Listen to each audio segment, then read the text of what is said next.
guys, welcome back to Therapuss. Tonight we have the kid Laroi on. It's a great episode. I am so excited for you guys to listen to it. In terms of news with me, I guess nothing is new.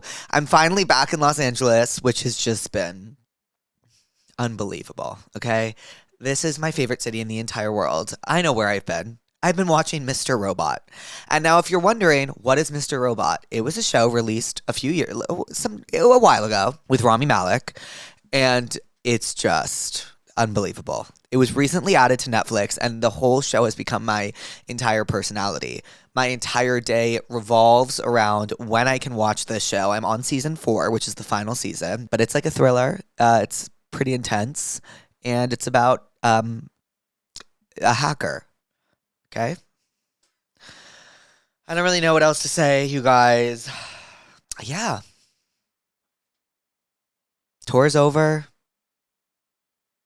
I don't really. Sometimes I'm out of things. Like, I don't really know what's going on. Aside from that, enjoy the episode. It's a fun one. I hope you guys love it. And to submit Tell Me What's Wrong, go to passthatpuss.com. Leave a name and number if you're feeling fancy. Okay. Love you, pussies. Honestly, sorry, I've had like the worst day ever. That's fine. But you've made my day so much better. Thanks. Did you have a good day? I've had a pretty good day. I've had a decent day. What'd you do? Not too good, not too bad. I went to the gym. I've been going to the gym a lot, which is like been a really cool thing for me. This is like the most like discipline I've had when it comes to that stuff. I've always kind of like in and out gone to the gym, but now I've been like really like focusing on it, like eating like good meals and stuff like that. So what do you mean eating good meals? Like, do you like how do you stay regimented with that? Eating my veggies. Oh, okay, right. Do you cook? I do sometimes. I actually know you cook. Yeah, I was gonna say you definitely know that, right? Yeah, I know you cook. I know you heard about my chicken piccata. Yes, I did hear about your chicken piccata. Did I? Yes, I must have. If you didn't, that might be concerning. Yeah, no, I've heard about it. I know that you do cook. Yeah, so I cook a little bit. you like, are you on like a diet? I'm not really on a diet, but I'm eating like 5 meals a day. Are you trying to bulk up? Yeah, a little bit. Trying to get a little bit of size. I see, like, I'm so jealous of you that that's what you get to do. Like, you're like, I have to eat 5 meals a day. It's like, it gets annoying. Like, are you ever like, I'm going to be sick?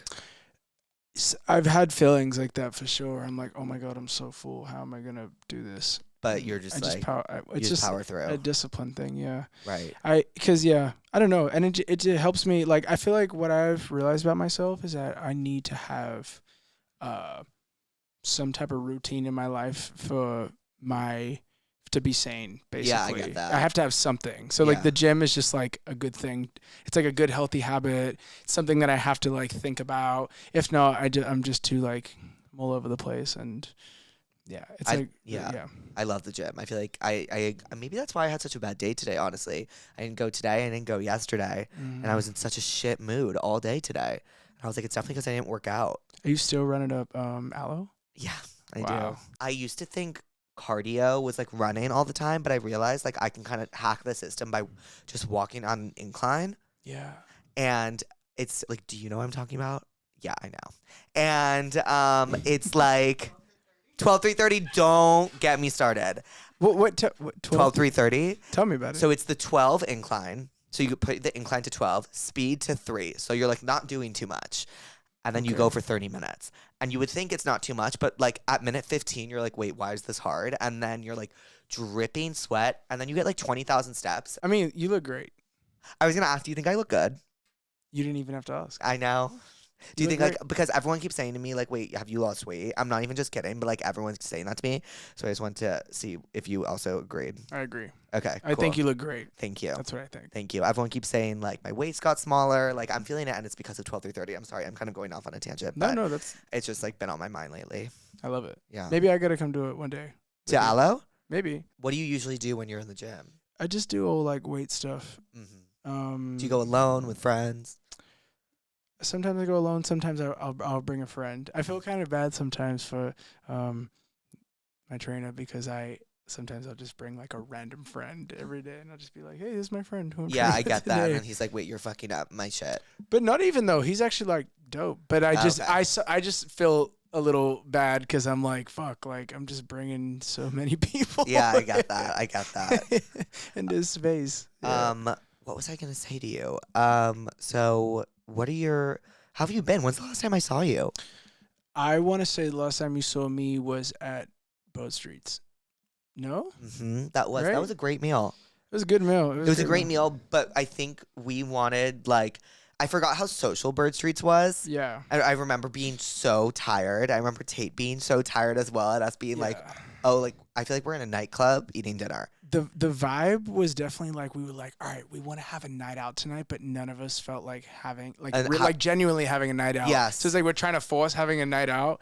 I think there was like I couldn't even, we had conversations that I couldn't even hear what you were telling me. I didn't hear a word. So I was just like, oh yeah. Yeah. Dope. And it's like it's like yeah. For sure. But yes, that is the last time I saw you. And then before that I saw you at Tate's album release.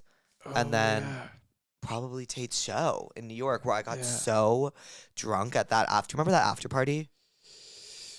I got so blackout drunk that I went to the airport with my best friend. Yeah. And I was like dancing around the airport. I was just like feeling good. Like, you know, like my hangover, I was drunk as fuck, honestly. And then I looked at a video that she took of me and I was like, wait, where's my backpack? And I realized I'd left my backpack with my computer, my iPad, and the backpack itself was like a gift from a friend and it was really expensive in an Uber. And I had to, I was like, I can't get on this flight right now. And I had to walk. You skipped the flight. Yeah, I walked upstairs all the way through security. He came back, dropped me off my backpack, rebooked a new flight, went through security a second time. Oh my God, like I have the shivers. When I got home, I like really like thought about becoming religious. I was like, I don't think I can ever drink again. Where are we now? Where are we now? I actually did the same thing the other day. Okay, so nowhere else good. Wait, so you are working on your music? I am. Can we talk about it? Sure. Okay, are you excited? Yeah, I'm so excited. I'm really excited. I'm always excited to drop music. I think that's like,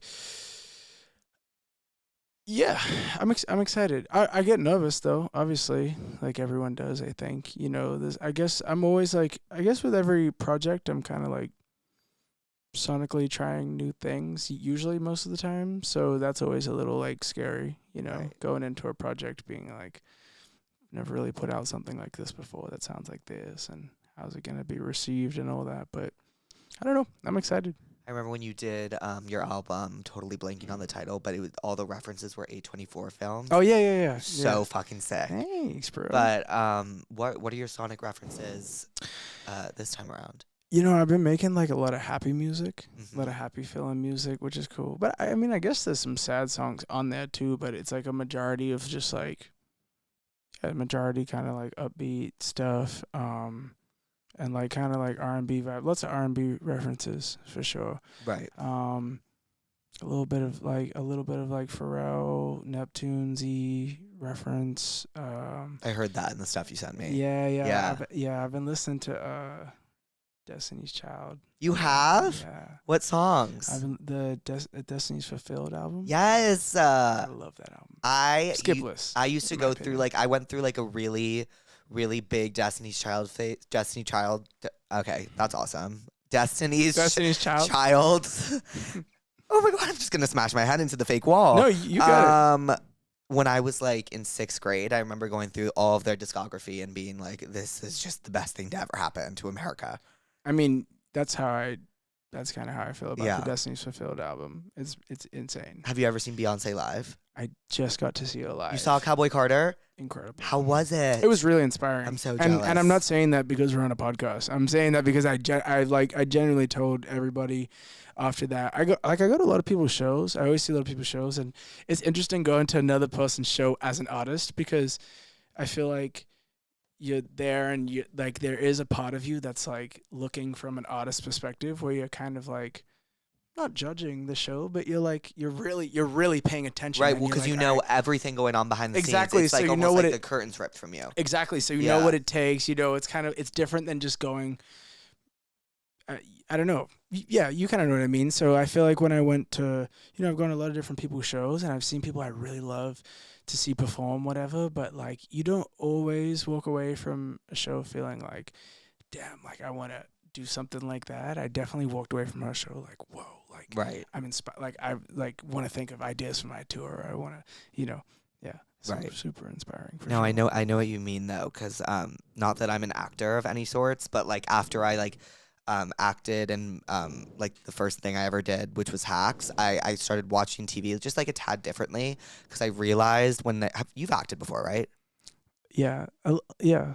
I was in a movie. Yeah, like that's what I knew. I know, but it feels weird to be like I'm an actor because Right. like You're an actor. Well, you've acted. I've acted. Right, but I've acted. You know how they acted. will like shoot a scene 4 different times from 4 different angles? Oh yeah. So like when I'm like watching, like when I'm watching an old, like when I'm watching something, sometimes I'll think like, oh, they probably shot this scene from a wide angle, this angle, this angle. That it just like makes me view it differently. Do you feel like that's kind of how you view concerts a little bit? Yeah, a little bit for sure. And like yeah, because again, you know everything that goes into it, like how, in terms of like how much money it costs to put on a show and Right. And, well, that's just one element of it obviously, and then as well like what it, like what it takes to be on stage and like, that's a hard thing to be up in front of a bunch of people and doing it. But I think the biggest thing is like, yeah, when you see like a full production that's like pulled off and you're like, wow, they really spent like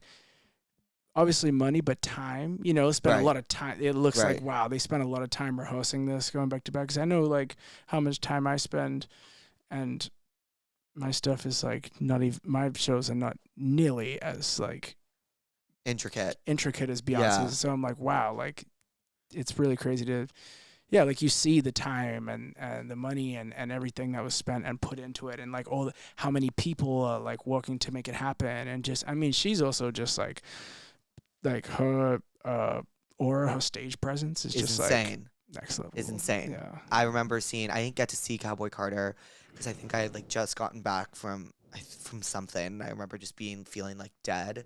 And then, but I did see Renaissance. And it was just. I wish I saw that. Dude. I wish I saw that. Like, oh my God. Do you like that album? I do. I loved that. I loved that album. And so seeing that live was just like electric. Honestly, that would have been really cool. Yeah, even just thinking about hearing that album live would be really cool. It was fun. It was very like dancey and euphoric, and yeah, it was fun. Do you deal with like chronic anxiety? It's gotten a lot better.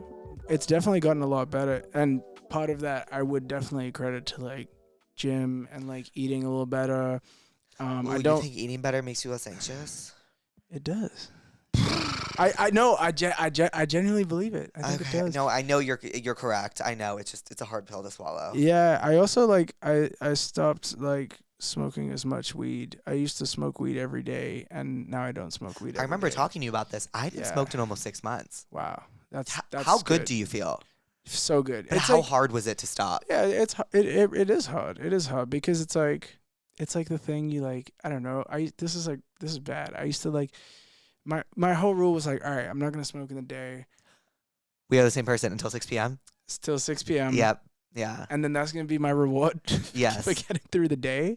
No, and that's just not like, crazy. I've been there. Yeah. So you get used to that. Like you get used to that routine of like and then being like, oh, I need just to relax. But when I stopped smoking weed I'm not perfect still, but I've stopped smoking every day, and it feels like I like came up from being underwater.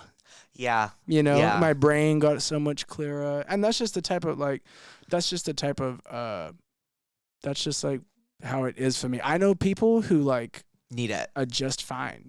Smoking every day, they're like super clear, super normal.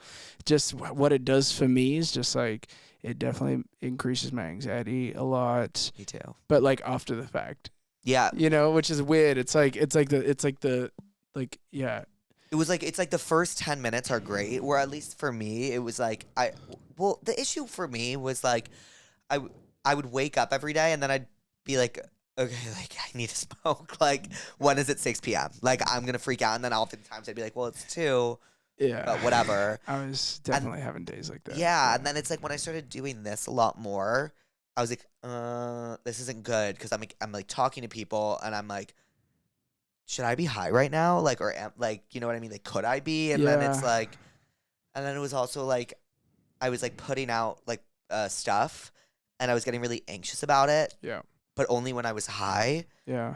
So and I was like, fuck, like I just don't need to feel this way. Yo, that's facts because sometimes I'll get like if I get like high and I listen to my music or if I like see like something from a photo shoot or like something that I posted or something that doesn't bother me, I'll be high and I'll be like, damn, should this bother me? Like, Yeah. oh damn, does this sound Right. really bad? Or like, damn, does this, You just like perceive yourself in such a different way, and you get so in your head. Yeah. That's when I realized I was like, I need to just like take a break, and I took a week break and then a 2-week break, and then it's been 6 months because I'm just like such an addictive person that like if I start again, like I will not fucking stop. That's how I am too. I'm definitely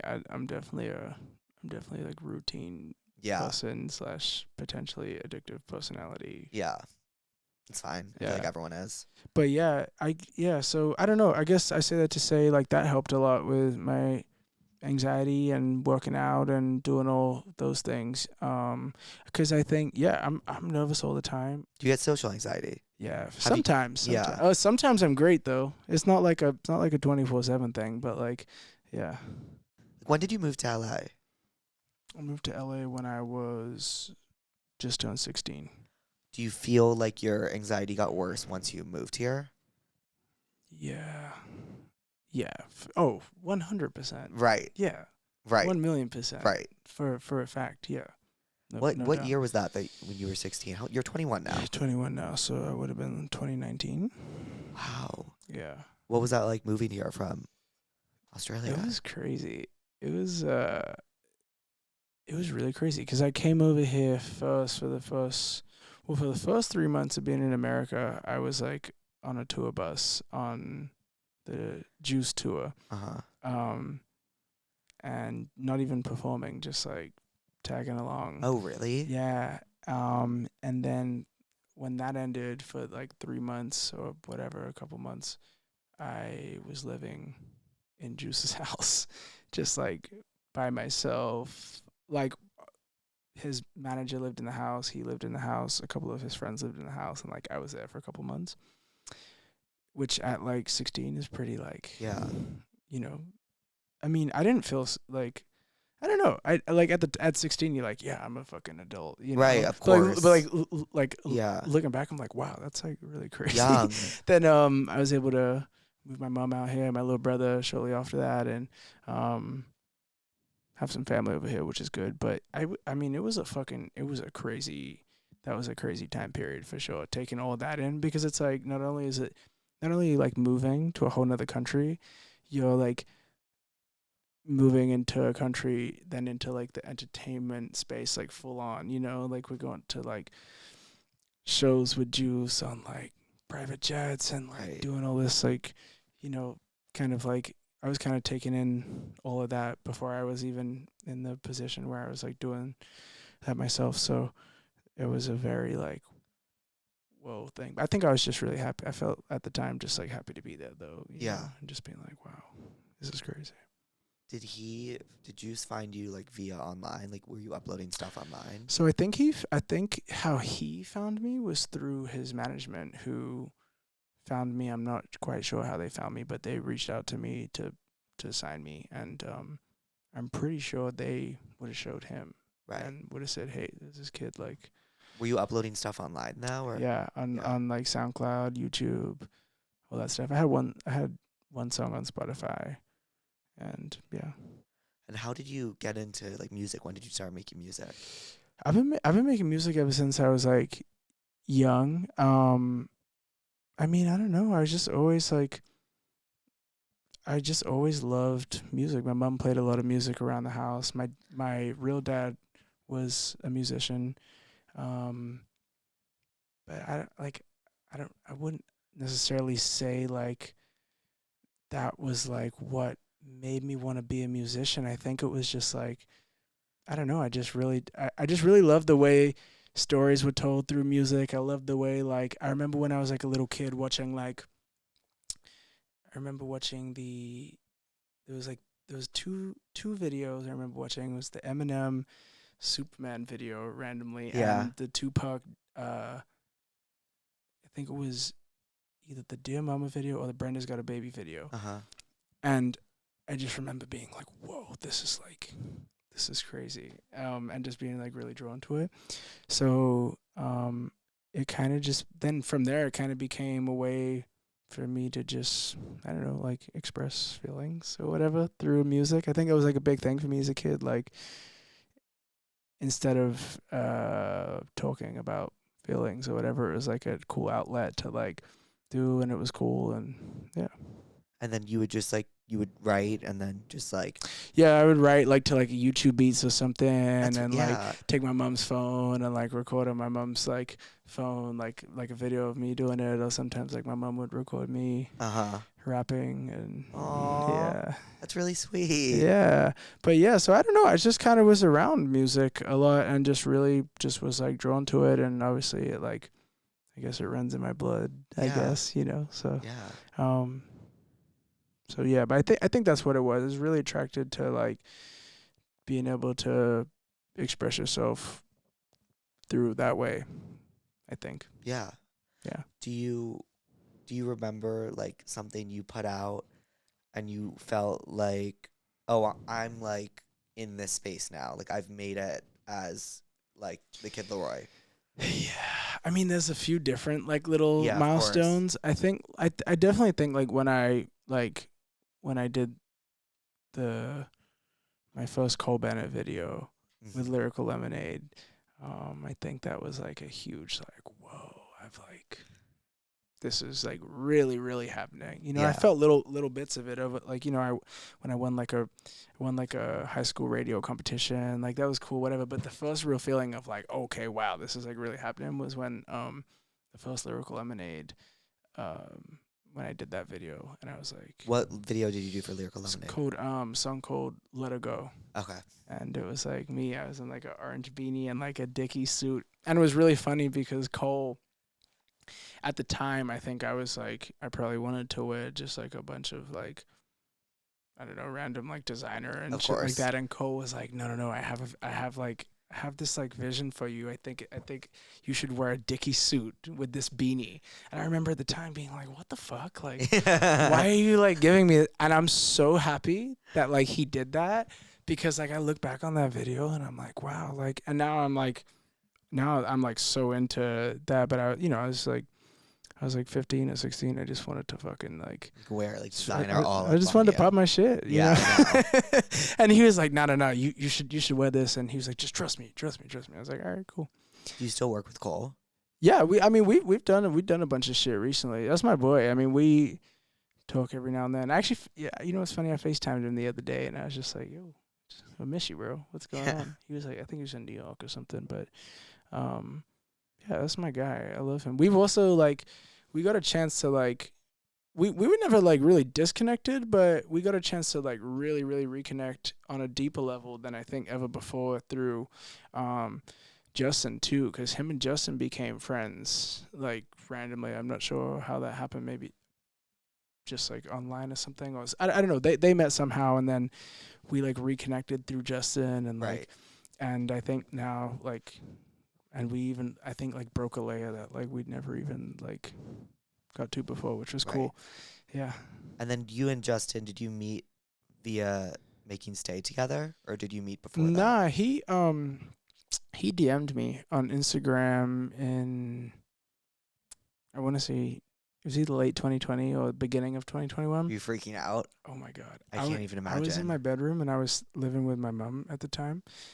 And I think I had woken up, or it was like the afternoon. I was in my bedroom and I went to my DMs, and I literally remember being like, yo, like, mom, guess who DM'd me? And she's like, who? What's going on? And yeah, I was like so excited. And he was basically just like, yo, like, love your stuff. And I was like, oh my God, thanks. Like, I'm a huge fan. And then he had hit me up like a month or two later, and it's like, hey, I think I have a song for us. And it was a song Unstable and the Justice record. And yeah, so then I was kind of like, damn, I got to send him one back, like for my thing. And Stay was a song that we had made like months before. I dare even say like it would have like maybe like 9 months before or something. I was just sitting in the notes and it was like an unfinished song. And I remember we were going through at the time like what he would sound good on, and we were just like, damn, he'd sound really good on this. Like we don't really see this being like my own song kind of thing. Like it's really good. We always really loved it, but it didn't really fit with what the album or whatever the project was at the time was sounding like. So we kind of like, we always loved the idea, but kind of like this doesn't really fit. Sent it to him and he was like, yo, this is fucking crazy. He did the verse. He like invited me to pull up to the studio. He got in the booth and he like line for line just freestyled his verse, and it was no way. Yeah, it was like the craziest. It was so crazy because I feel like people don't give him enough credit as like how good like a writer he is. Don't. He's like an incredible writer and like extremely talented musician, and like I've seen it myself. So that was like really, really, it was really special. And I remember I was a little like freaked out about it because I was kind of like, damn, like, is this song like too like pop for my project? Which is so weird because like, I don't know. I did like, I don't know. I was just kind of thinking that at the time, like, is this too pop or is this like whatever?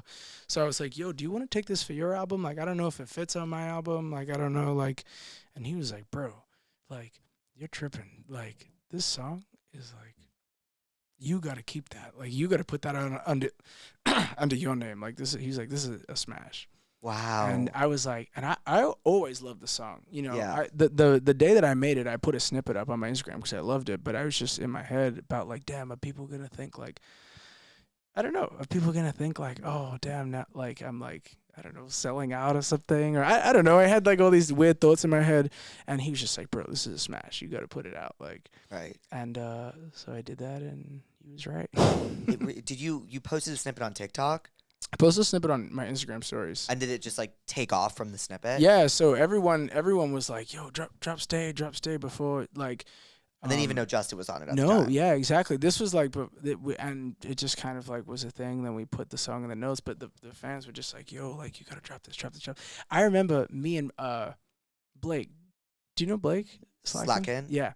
I know of. So me and Blake were walking to the In-N-Out at USC.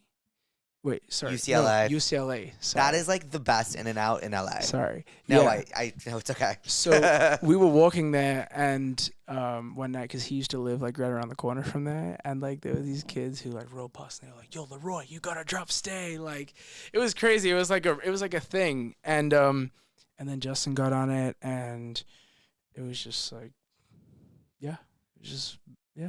Did that song? I like weirdly remember that song like almost just like immediately taking off. Yeah, it did. I mean, yeah. I mean, it was pretty like, it's pretty.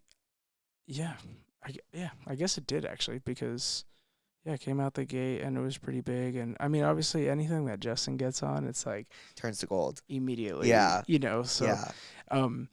But yeah, so that but I was really surprised at like how it, because we thought like, okay, it's gonna be like a big first week, and like you're always anxious, like, damn, is this like a real thing? And it just kept going, and it was like a really crazy thing to watch. Yeah. Was that like another one? Was that like your moment where you were able to like pick your head up and be like, holy shit? 100%. It was like that whole little time period. I remember I got like COVID right after it too. So yeah, that was COVID. Yeah, I got COVID right after it. So it's just like in a hotel room and just like kind of watching it all happen, and it was pretty gnarly. Yeah. Did you lose your taste and smell when you got COVID? I think I lost my smell. I didn't lose my taste. Yeah. Did you? I lost both. Yes. I heard some people like never got it back. Okay, so I honestly, I don't know if I've ever fully gotten it back. I want to say I have now. Whoa. But no, I'm so fucking dramatic. I know. Like, I seriously come like on. hand You me an don't have award. your taste and smell? Like, stop it. But I I couldn't. Okay, so I lost my taste and smell. And I remember being that was the worst. I felt like shit for like a day, and then I just couldn't taste or smell shit.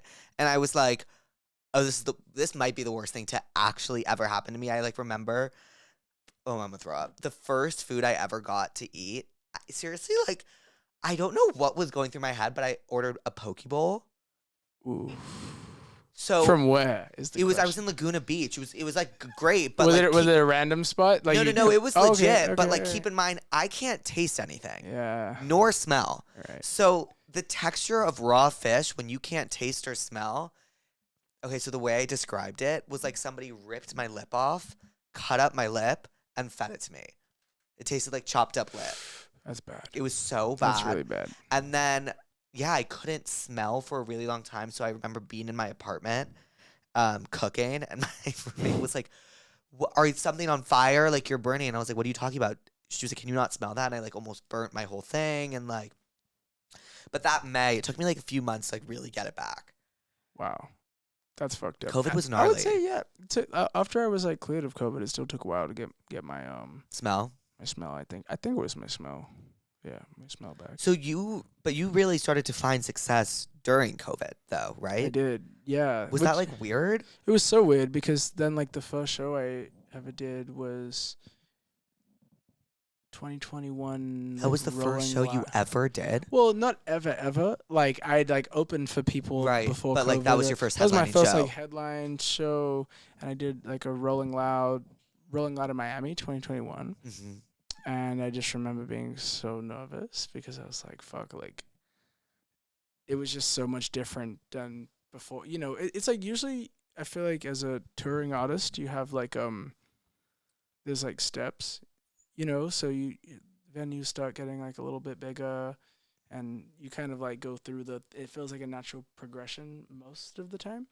And because COVID happened, you know, the last memory I had of doing a show, I think I was like opening for Lil TJ. Uh-huh. So I think that was like the last memory, you know, it was like opening on a couple of those dates. And then all of a sudden I had like a crazy slot at like Rolling Loud Miami. And it was just like, I was like, oh my God, this is, you know, it just felt like such a different like gap because of how much had happened during COVID and we weren't able to tour or do anything. So I was like really nervous and yeah, but it was great. It was fun. It was so much fucking fun. I remember that first, and then my first tour was in 2022.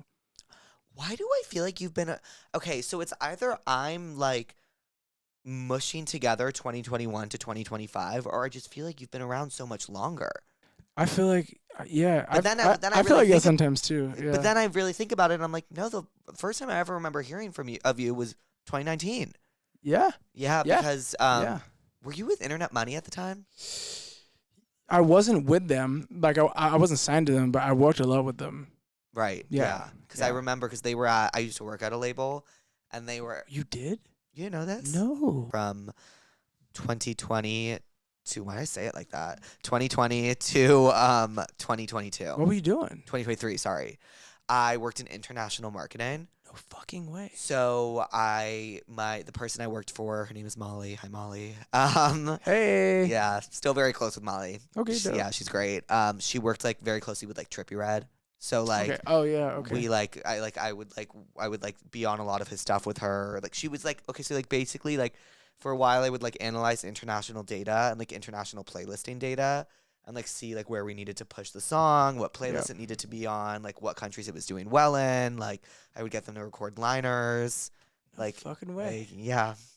Like hi, it's blah blah blah, and you're listening to blah blah blah on New Hits now. Jake, that's crazy low. I know. And then I started doing production, not like music production, but like you know, when you're uploading a song, or I guess you wouldn't know. Well, okay, so like when you release a song, yeah, like, and you send it to the label to like be put out, there's someone on the production side of things at the label that will take all your credits, and write it in. I forget what the website's called, but this website like writers, and you upload the audio file and the art. It's just like uploading it to all the streamers. So and it's actually like super tedious and like low-key difficult because you can't fuck up anything, because like if you fuck up like one thing, then fucked, the artist yeah. is like, why does it say this person wrote my song when they didn't? You know what I mean? I've had little errors like that, I think, before in the past. Like, no, it's like cover arts. Yeah, cover arts get fucked. Visualize, you have to upload visual. It's just like, yeah. But so I did that for a while. Then after that,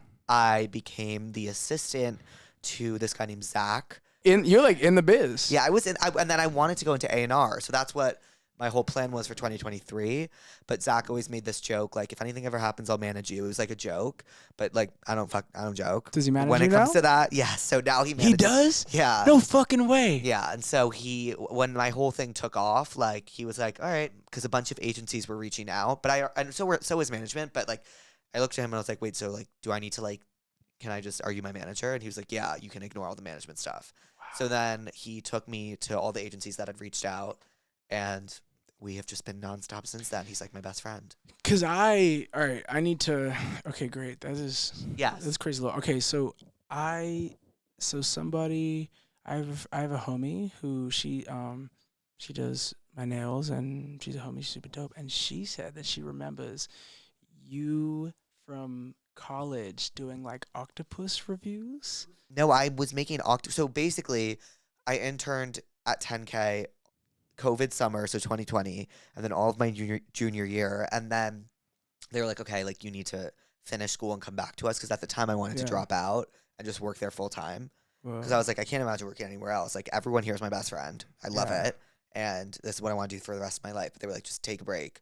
Like other people need to intern. Like you need to just enough.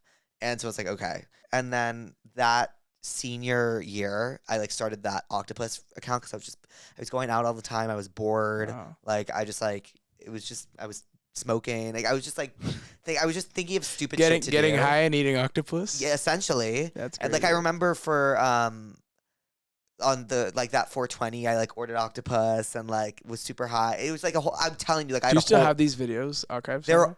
I still do them on occasion. Right. But like the old ones. No, the old ones, they're all on there. All on there. So like my senior year, my best friend Brett would drive me like 3 times a week. We'd get Octopus and I would just review it all around. Oh my God, I'm like getting like sad thinking about it. Like all around the city of Los Angeles. Like it was the most fun time ever. It was just like nothing mattered. Like I thought I was so famous in like my own little world. Yeah. Like I was like I'm the Octopus guy. Well, clearly you were a little bit. So I did that a lot. And then I started posting just like other types of videos. And then I just like went kind of like full throttle on TikTok. And then it just kind of took off. Wow. Yeah. What's the best octopus you've ever had? The best octopus I've ever had? Okay, so it's a really good question. Yeah. So it's Angelini, Cafe Angelini in the Palisades. Okay. So and they also have one in I think Fairfax or West Hollywood. It's like a crispy but tender octopus over a bed of arugula with lemon. Wow. And so the best part about a good octopus is if it's really crispy on the outside. Okay. And the inside is super tender. And I call it the chicken of the sea. But so that's the best place I've ever had. And then also in Florence, Italy, I had this octopus once and it was like just unbelievable. 8 out of 8. Wow. So I rated it out of 8 because they have 8 tentacles. Smart. It was a thing. I'm telling you. And that. Then I like made someone make me merch my senior year, like as my grad present. I made everybody buy it. So like, I guess it wasn't like a present, but oh my God, my smoothie! Thank you, I love you. Do you want a sippy? What is it? Here, you can sip it before I sip it. It's a peanut butter blast. Oh, that's yummy. It's good, right? I like that a lot. You want another? Yeah, you can take another sip. I'm not very hungry, so it's no big deal. Wow, thank you. What'd you have for lunch today? What have I had? Salmon. Really, for lunch? Salmon with some rice, some greens, steak. Salmon and steak? Yeah. Together. You made both. Like I separated them by like an hour and a half, the meals, because I'm doing 5 meals a day. So technically I have like, 2 lunches and 2 dinners, I guess. Uh-huh. Right? Like a early lunch, a late lunch, early dinner, late dinner, and then breakfast in the morning. Fine. What do you eat for breakfast? I always get the same thing. Scrambled egg whites, chicken sausage. From where? I live in a hotel. Yeah. I live in a hotel. So like they have a restaurant downstairs. Since when? Dude. Since when? I remember you not living in a hotel. I was living in a house for a while. I moved. I actually moved. It's been a while now. Let's see. It's been maybe like 8 months, 9 months. Why did you move to a hotel? I was living in a house in the valley. Yeah. And I don't know. I was just like, it was just time to do it. Like, I feel like I don't know. I was like, time to live in a hotel. Yeah. Yeah. Long story short, and I was like, I don't know. I just wanted to kind of like experience living by myself for a second. And because I was living with friends, and that was so much fun. And actually, the night that we were like saying goodbye to the house, me and my friend, I have a friend, Shock, and he moved from Japan to Los Angeles at the beginning of 2022, and we met at a barbecue of a mutual friend, and because the guy's barbecue that it was, his name's Callie, shout out Callie, he's best friends with Shock's dad. Mm-hmm. Didn't speak really any English at all, and he was like standing, like he was like, it was like the only other person that I think was like my age at the barbecue, and I was like, "Yo, Callie, who is that?" And he's like, "Oh, that's Kubo's son." And I was like, "No way!" So I like went over and I was like, "What's up, bro?" And we just like vibed out, had a conversation. I was like, "Should we go to Six Flags tomorrow? Like, let's be friends. Like, this is fine." How old? Oh, I forgot. We were like, well, 17, he was in college, yeah, and he was like, yeah, because he was explaining to me, he was like, "Yo, it's been kind of like, it's been." He was kind of trying to say, I think that it was like a little harder for him, like to make friends because he had just moved and he was still learning English and he was still trying to like get a hang of everything. So I was like, oh, we should like be friends and you should come to Six Flags tomorrow. And we literally did that. And then literally from there, like 2 months later, he like moved in with me. Aww. And we like got a place together, and me, him, and Dev, who was out there, lived together at this little spot on Doheny, and then we moved to Encino together. Right. So I'm just giving you backstory because basically Shock has basically been living with me almost the entire time that he'd been over here. So on the last night, we like were having a couple drinks and we downstairs and the house was all boxed up and we were like crying in the kitchen. Oh. It was like really emotional. We were like, damn, we're gonna like. That's sweet. How long do you guys live together for? Like a year or 2 years? 2 years. Where does Shock live now? Shock lives at his parents' house in Silver Lake. Okay, so you get the same breakfast every day. It's egg whites and sausage. Yeah. Egg whites, sausage, potatoes, like a cold brew. Do you do dairy? No. Neither do. Like I'm not like I don't like just not do dairy in general. I try to avoid it for my skin. Is that a thing? I don't know. I think it is because so I used to be heavily addicted to ice cream. Like addicted? Like every night. Okay, like you were like, I can't go to bed without ice cream. It sounds hilarious. No, I get it. Like you need a sweet treat. I used to get froyo every night. Yeah, and I noticed my skin was like really bad from it. And one day my friend was just like, "Dude, it's probably all that fucking dairy." and I was like, all right. So I cut it out.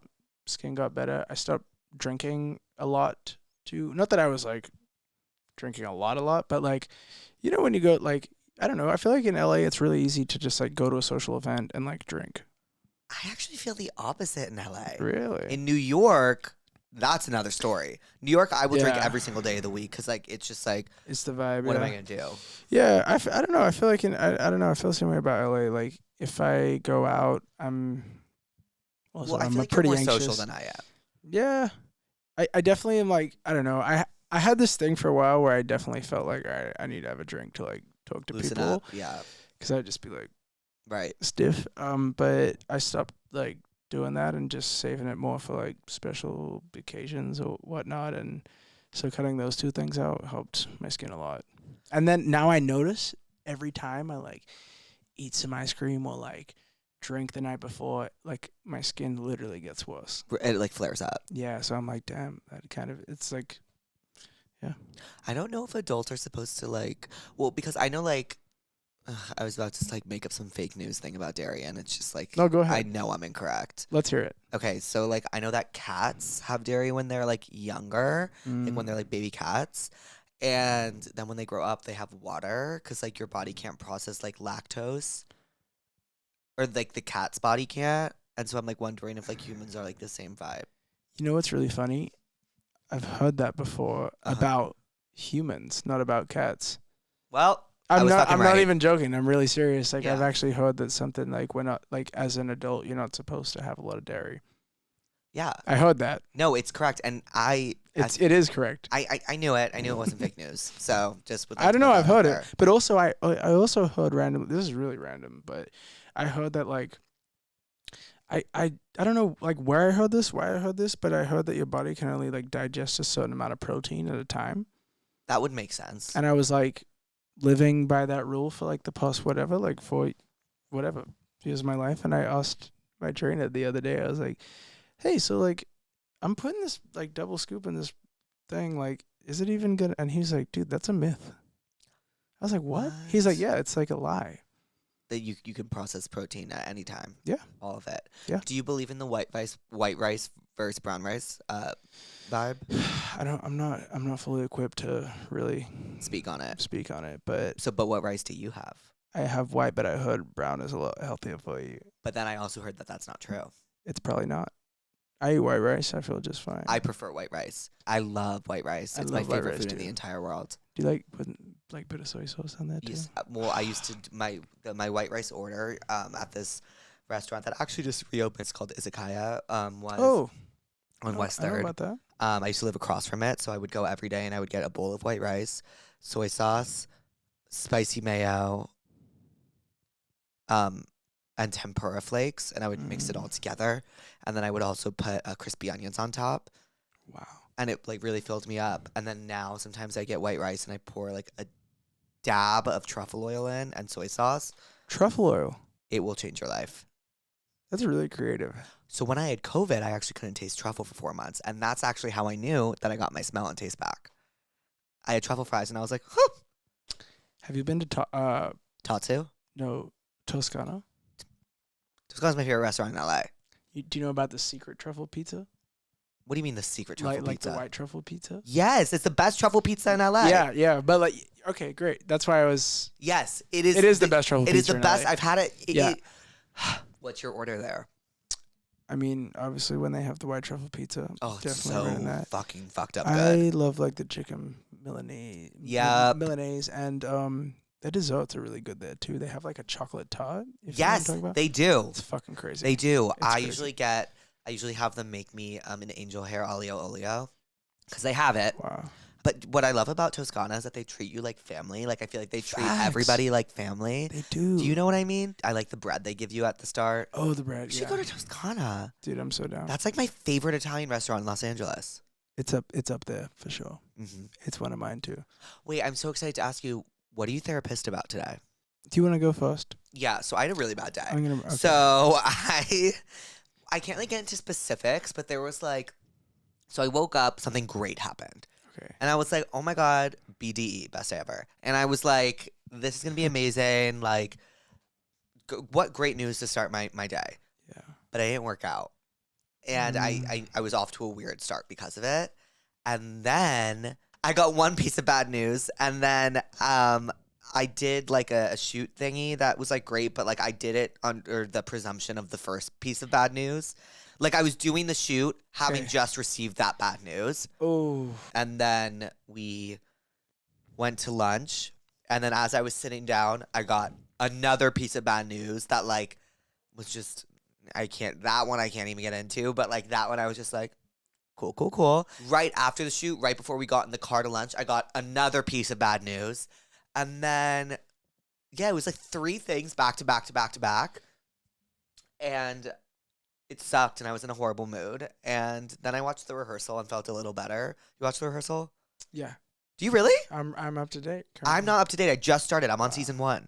Oh, you're on season 1? Yeah, but it's really funny. I guess I'm therapist, so you're not caught up. I know. Is that what you're going to use as your therapist? No. Okay, cool. But I am therapist about. I know. That. I'm going to catch. I'm like after this, I'm going to sit down and watch it on my season. TV. I mean, season 1's incredible. I've heard season 2's the best. Season 2 is like. he's just he's a little genius, dude. I know. I don't know how else to explain it. He's just a fucking genius. I was watching, it was in the first episode where the guy lies, or he's like lied about his master's degree in the trivia game. And do you remember this? I mean, yeah. I mean, there was a lot that went on in that first, but yeah. I've heard towards the end of season 1, it gets like fucking ridiculous. Oh no, it's the most ridiculous of all. It just like keeps getting ridiculous and ridiculous. And Yeah. What are you watching? Well, no. What are you therapist about? Okay, what am I therapist about? Okay, great. I don't know.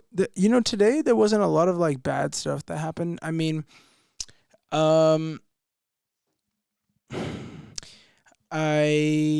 I guess I'm therapist. I mean, I don't know. This wasn't even bad, but I don't know. I was hanging out with a friend today, and they were just going through something, and so I was therapist for him.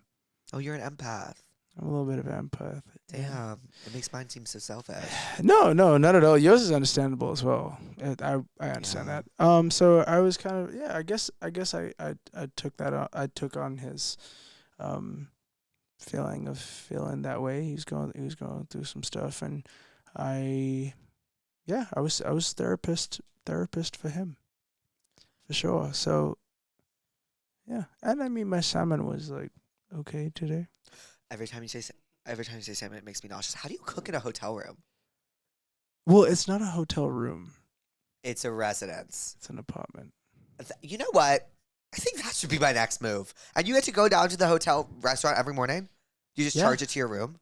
I pay because I pay in the moment because I don't like doing the charge to the room thing because I think that's a very slippery slope. It is. It's fake money. Yeah. And then you get the bill at the end of the month and you're like, whoa. Yeah, I can't even imagine. Are you able to, though, even though it's a residence, can you order room service? Oh, yeah. Full body chills. This is my next move. I am going to live in a hotel after this. You should. Yeah. There's a few of them, but my one I think is, I'm not trying to brag, but yeah, it's you should come. But you know they're opening up in Amman in Beverly Hills. Oh damn! Are they gonna have residents? Yeah, the Amman usually has residents. I think. Wow. The Amman's my favorite hotel in the entire world. I really want to go to the Amman in Kyoto. Oh, it is apparently fucking insane. I've heard it's the craziest thing of all time. Oh my god! I think I want to go right now. I think I actually need to go right now. I think that's gonna be my birthday gift to myself. That and the one in Utah. Oh, I'm on Gary. Oh, is it different? No, that's no. Utah. Yeah, that's one. Okay, yeah. That's how I first heard of it, but I'd never been. That one looks pretty cool too. Yeah, but the Kyoto one I've heard is like, I had a friend went there and like he literally had no words when he came back. He was just like, "Bro, it's the best thing of all time." Like, what? He's just like, "You just have to go." I think I'm gonna call my best friend Atlas after this and say, "You know what? For my birthday, we are gonna go to Kyoto." That'd be fucking fire. What are you watching right now? What am I watching? It's a great question. I mean, obviously The Rehearsal has been what I've been really excited about. Like the other night I saw like a new episode came out and I watched. I was so excited. Is it funny this season? Or is it? Yeah, okay, so I mean, it's always it's fucking hilarious. That's what I'm confused about because I'm like, is it funny? Because I just watched one episode and everyone's like, it's like, and I'm like, it's what? Like, I don't understand. Because Nathan For You was like laugh out loud hysterical. Yeah, it's different because like there is like this very serious elements of it, but he's just fucking hilarious. Like I don't know how to explain. He'll like and yeah, he's just hilarious. Like and. I mean, I don't know. I don't want to spoil it for you, but like part of the bit, a little bit of the whole thing is like he's like, I'm trying to tackle a serious issue, but HBO gave me money to make me for me to make a comedy show, so I have to make this kind of funny, and that's like I can't tell if he's fucking with everyone or like serious ever. Exactly. I don't know if like it's. I would love to meet him. Long story short, I would love to meet him. He first of all. The Manny who came in with the smoothie, met him last night. No. Yes. And I saw him in my hotel. I was staying at the Bowery in New York, and I saw him twice. Did you say hi? No, because like I felt fraudulent. Because like, well, I did see some Nathan For You. Like I wasn't like a rehearsal stan yet, so I couldn't be like big fan. That's respectable. You know. I think that's actually really respectable. I think like with comedians, like sometimes since they're always feeling like comedians are sometimes very different than who they like present themselves as, just because like they're performing, and like Yeah. sometimes it's nice to not be on, and like I feel like in a hotel elevator, like it's the last place he'd want to be like cornered. That's really cool. You thought about that. 100%. I probably would have pissed my pants. Really, you big Nathan Fielder fan? Huge. Yeah. I think he's just fucking hilarious, and I wouldn't have been able to help myself. Yeah, I mean, there's always those people. I didn't feel that way about him enough. Oh, speaking of these type of stories, the most starstruck I've ever been in my life. Like, even I've been super starstruck all the time about people I really fuck with, and like, but I'll always like say, hey, big fan, whatever. Right. I saw Larry David.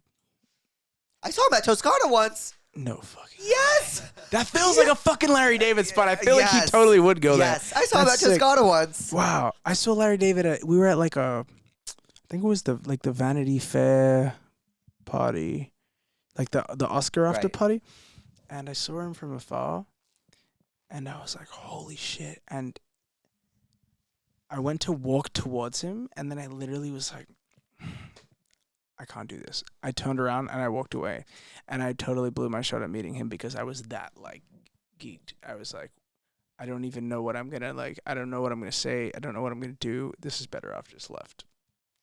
And he's the type to be like, thanks. He's had to be like, fuck off. Yeah. In the best way possible. Yeah. And I'd be okay with that, but I was just like, I don't know if I'm ready to do all that right now. Were you a big Curb fan? Yeah. Big Curb fan. So you watch a lot of comedies. It's my favorite. Do you watch Hacks? No. You would like Hacks. I will check it out. It's great. And then what's like the premise? So the premise is it's this older comedian played by Jean Smart. Okay. And she basically needs to like revamp her career. So her agent, who also reps this up and coming writer named Ava Daniels, played by Hannah Einbinder, he pairs the writer with Jean. Whoa. And it's just like this like back and forth between them two. It's really fucking. And funny. You're in it, right? I'm in a few episodes, yeah, but that's not why I asked. It was also my favorite TV show, like before that, all that as well. What's your role in it? I play like the social media coordinator to like Deborah Vance, who's the Jean Smart's character, late night show. That's fucking cool. Have you ever seen the other two? The other two? No. You would put me love on the other two. Wow. The other two's fucking hysterical. I'll tell you the comedies I've watched. Have you seen Veep? Veep? Veep? No, I've never. You've never seen? Oh, it's the best show of all time. Fuck, I'm missing out. Veep is like about. I don't even know how to describe it. Do you know Julia Louis-Dreyfus? Have you seen Seinfeld? Oh yeah. Yeah, her. Yeah. She plays the vice president in the show called Veep, and it's really fucking funny. Damn, I gotta pick It's that. like actually hysterical. Damn. Yeah, those are all my recs for you. I'm always looking for new shows to watch. Anywho, do you want to get into the tell me what's wrongs? Sure, let's go. My roommate walks around naked all the time in our apartment. I hate it. The worst part, she'll come out of her room while my boyfriend is over like it's nothing, and I just know he's catching a glance. Help. Sorry. What? No, I know. It's this chair. You missed it, right? One more time. Hold on. So yes. The roommate is walking out. Like butt-ass fucking naked. And naked. And this girl's like, my boyfriend's like looking because she'll walk out naked in front of my boyfriend. Fuck. Yeah. Your roommate wants your boyfriend. Yeah. Is what I would say. And I would say to her. Yeah. I agree because why would you do that? No, when the boyfriend's over, I understand if they're like at the crib but like if you know, I guess there's details that need to be figured out here. Does she know that the boyfriend's over? I mean, I assume that she can hear. Probably. And fuck, I don't know. I'm trying to give it the benefit of the doubt. I would just say, bitch, put on clothes. Like, my boyfriend's over. Yeah, it's annoying. Exactly. I would probably be like, hey, do you mind putting on some clothes when my boyfriend's here? And if she says no, then it can be beef. Well, then it's like, oh, so you want to fuck my boyfriend? You want to fuck my boyfriend? Yeah. But I would be like, put on clothes. Like, we're not at a nudist resort, bitch. Yeah, we're at home. Yeah. And, like, if you want to walk around naked, like, live by yourself. Because it's weirding me out. Period. If I was in, like, a better mood, I'd probably, like, prescribe, like, a nice conversation. But I'm just like... No. You said what you said. I did say what I said. You said what you said. I said what I said. I'll second it. So my ex... Did I just say what I say? Cool. So my ex-boyfriend sent my parents a letter about how unfair our breakup was. Oh, loser. He also shows up at my gym. He also tried calling my best friend at 2 a.m. Also, his parents leave notes on my car. What do I do? She needs a restraining order against him and Absolutely. his family. I was going to say, you need to walk into the fucking station and get that done immediately. Yeah. That's not or good. Or like whichever parent you feel most comfortable physically fighting, be like, let's go. Let's fucking put him up. Yeah, I would. Why are the parents leaving notes on your car? Fucking freak. I hate when parents get involved like that. It's the weirdest thing. Strange behavior. Yeah. Strange behavior. I understand parents, like, it was like giving like an elementary school or like middle school, like when my friends' parents would like be like, well, they're fighting. And my mom was like, I don't give a fuck. Right. She's like, why do you think I care that they're fighting? Yeah, for sure. I have a job. Yeah, exactly. I think, yeah. Ew. I don't love that. That's crazy to me. Yeah. My sister drowned my hamster because she thinks I stole her boyfriend from a rumor from school. I am not well. Lots wrong with that. Right. So that's animal cruelty for sure. Yeah. Can you go to jail for that? Definitely. For drowning a hamster. Do you not like... I mean, why... I mean, can you just drown hamsters? Is that like a thing? You make a great point, and like I need PETA to chill out for 5 seconds because like I am just gonna like question like what the vibe is, like legality wise. So like PETA chill. Be very careful right now. Yeah, but like I'm just like wondering, can you go to the cops, be like, yo, my sister drowned my hamster? Like, is that a jailable offense?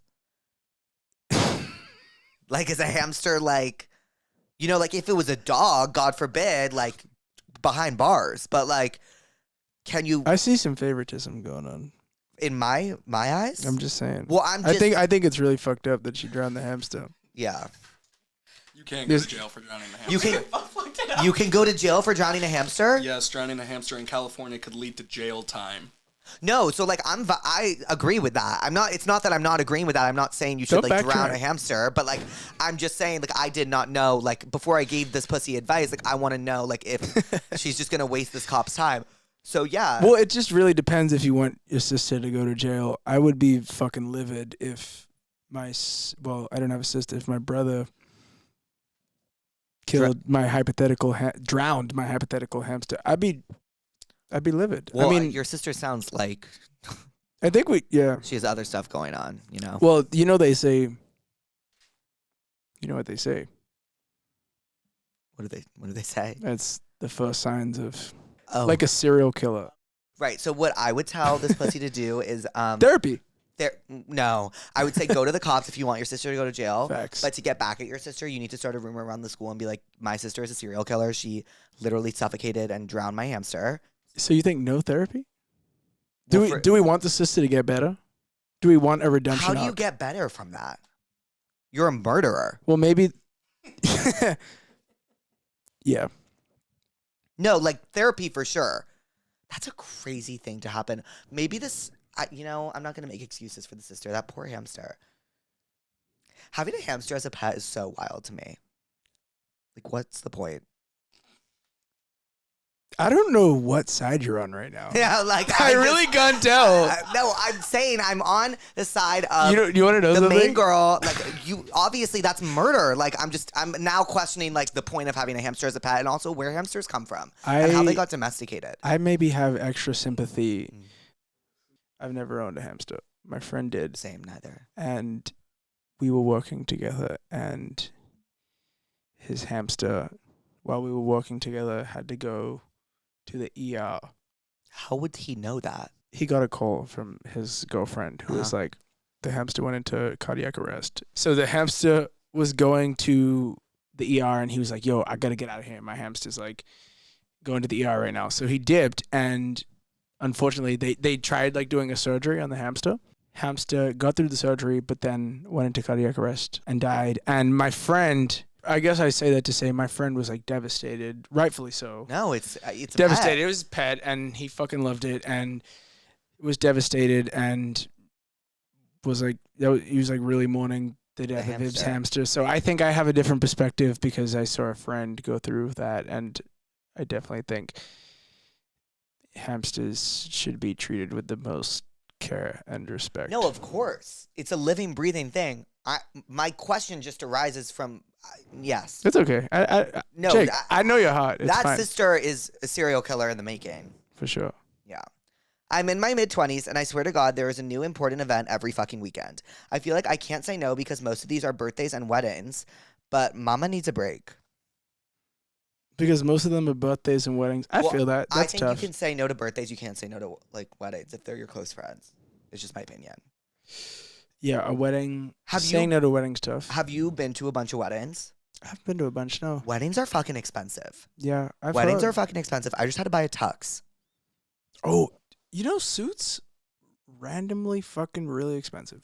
Yeah. And so I've never been to a non-black tie wedding, which is, and so black tie is like you need a tux. So normally I'll rent a tux, but every time I rent said tux, I lose said tux, and then I have to pay for like said tux's entire price. And so now I'm like, I'm just gonna buy a tux because I'm over losing. That's good. That's a good investment. Wait, also, photo, I look amazing in my new tux. Really? Are you having fun? Oh, dude, this is so much fun. I love this. I totally forgot that my last text to someone was, "I want to die," because they just said, "What do you want me to do?" Okay, where is my tux suit pics? Oh, Jake. Oh. Yeah. So cute. Thank you. I love it. Let's go. What a good tux. Chic, right? Very. Yeah, so yeah, I would say my advice is you need to say no. Say no to the weddings that you don't have to go to. Yeah. It sounds like this person has a problem with FOMO, which I understand, but they need, You need to chill, basically. Like, not you, but like, but I don't know, I feel it. Like, you don't want to let people down, too. That's a real thing. Yeah. The show will go on without you. The show will go on. Like, their birthday's still happening and the wedding's still happening. You got to prioritize yourself. But you will have a lot more FOMO from missing a wedding than a birthday. IMO. Oh, 100%. That's like a real, that only happens, well, it's not as common as birthdays. You know what I mean? Right. Birthdays happen once a year. Yeah. Weddings are supposed to happen once in a life, but that's not the case. But, I mean, yeah. I mean, but like, hopefully you have 80 plus birthdays. You know what I mean? Chills. You can only really have a handful of weddings. Yeah. I mean, I've never seen more than like 5. I'm excited. My friend just got engaged, and it's going to be our first college wedding. Okay. So, like, our friend, like, it's going to be everyone we went to college with back for a wedding. Oh. And I am so fucking pumped. It's next summer. Yeah. And I cannot fucking wait.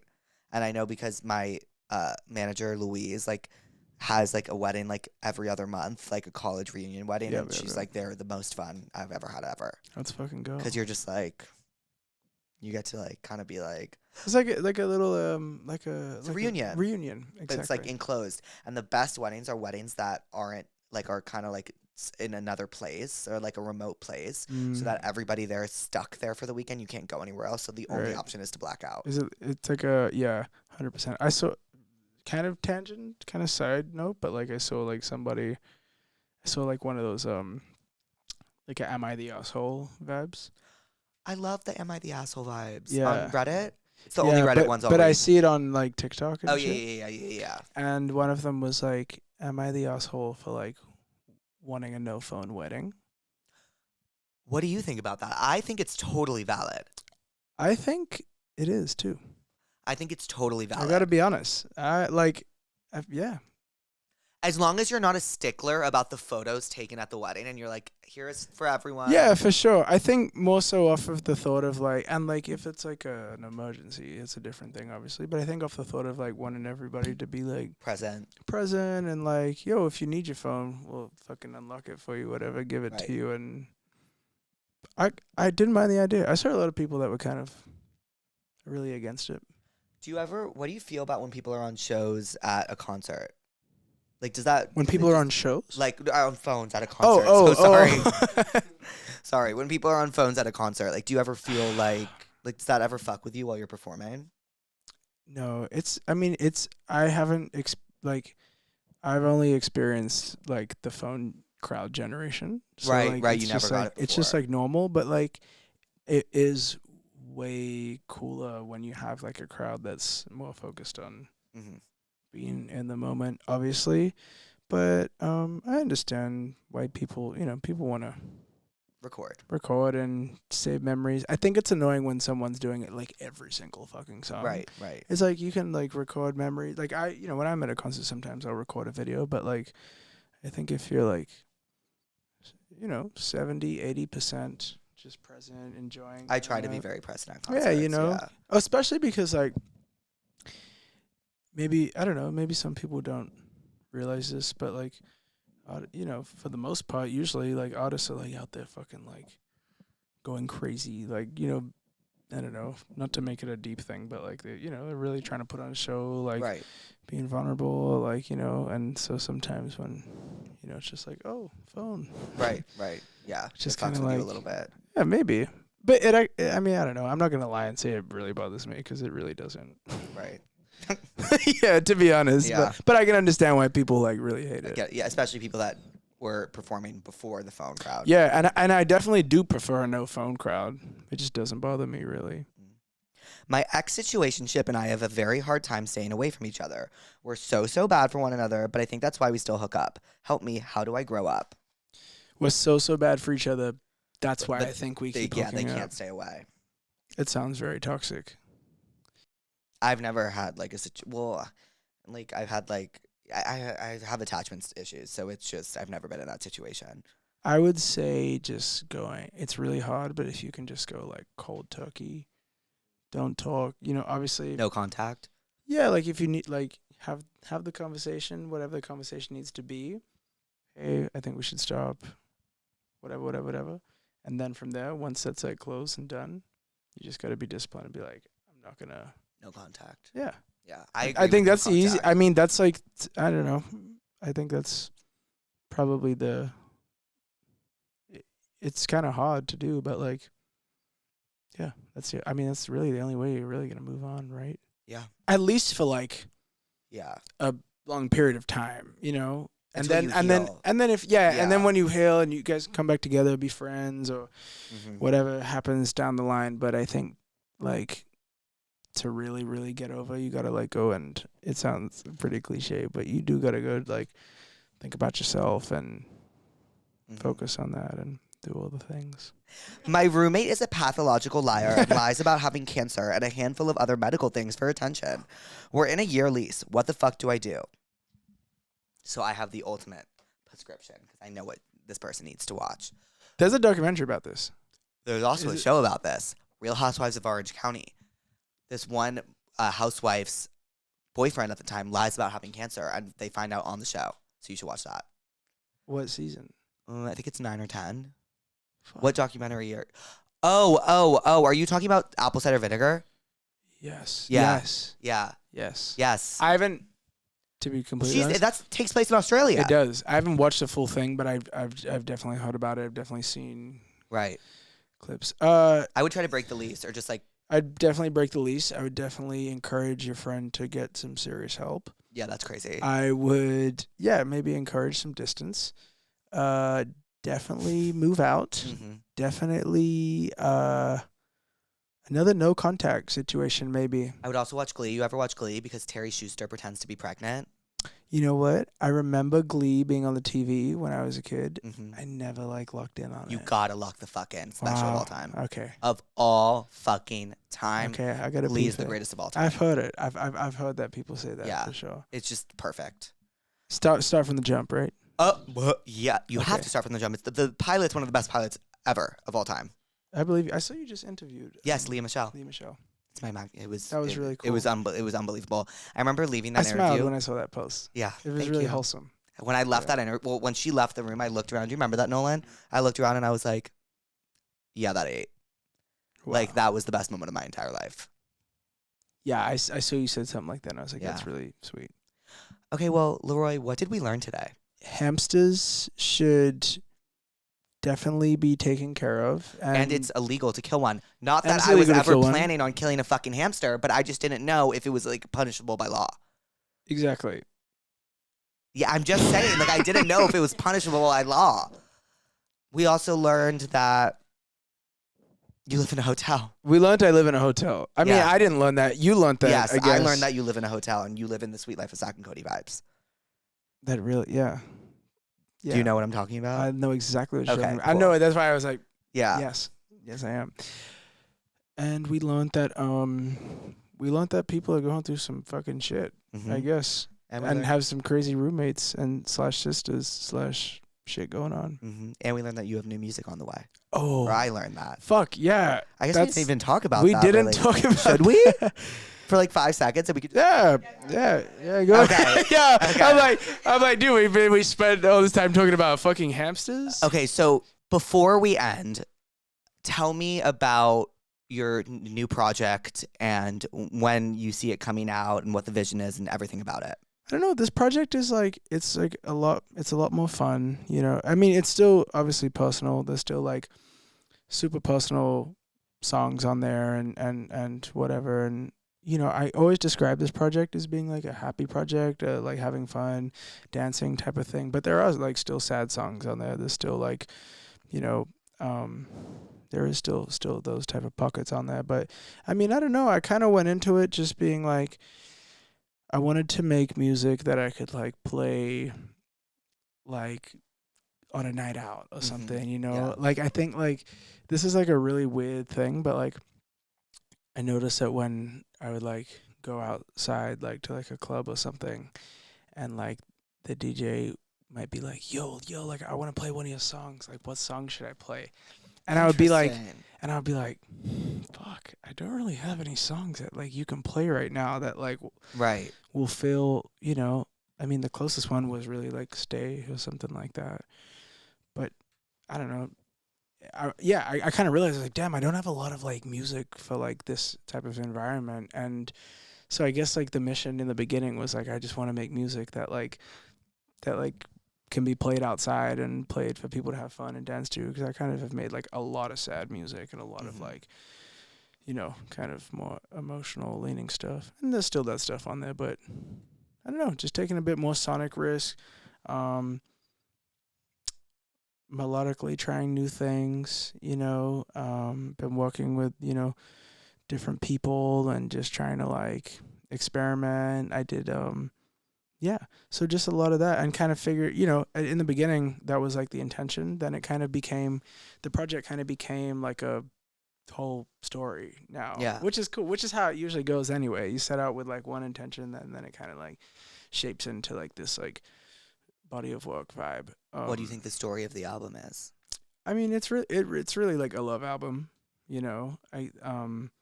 which is cool. It's a lot of love songs. And so I'm not going to give away too much, but yeah, it's